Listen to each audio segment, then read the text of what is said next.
పౌర సరఫరాల శాఖలో భారీ కుంభకోణం జరిగింది. మాజీ మంత్రి కేటీఆర్ ఆరోపించారు.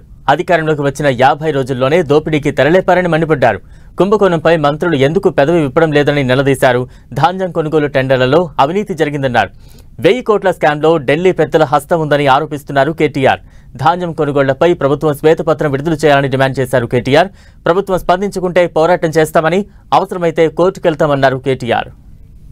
ధాన్యం నుంచి విద్యార్థుల అన్నం వరకు అన్నింటి మీద కూడా ఇవాళ కుంభకోణాలకు తెరలేపింది కాంగ్రెస్ ప్రభుత్వం.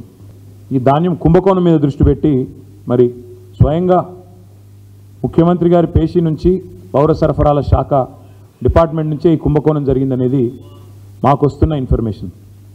ప్రభుత్వ ఖజానాకు గండి కొట్టడం, కొంతమంది కాంట్రాక్టర్లకు దోచిపెట్టడం, వాళ్ళు వీళ్ళు కలిసి చీకటి దందా చేసి ఒక 1000 కోట్ల రూపాయల కుంభకోణం ఈరోజు నేను నిర్దిష్టంగా చేస్తున్న ఆరోపణ.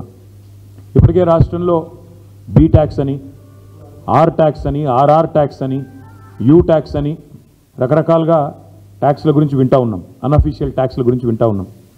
మీరు కనుక మేము చెప్పినట్టు క్వింటాల్కు 223 రూపాయలు ఎక్స్ట్రా ఇస్తే మేము ధాన్యం లిఫ్ట్ చేయకపోయినా చేసినట్టు మేము కాగితాలు సృష్టిస్తాం, మేము చూసుకుంటాం అని చెప్పి వాళ్ళు క్లియరెన్స్ కూడా ఇస్తామని చెప్పి బంపర్ ఆఫర్లు ఇస్తూ ఉన్నారు ఈ 4 సంస్థలు. అంటే అక్కడ ధాన్యం లేకపోయినా ఉన్నట్టుగా మేము క్లియరెన్స్ ఇస్తాం, లిఫ్ట్ చేయకపోయినా చేసినట్టు మేము చూపెడతాం.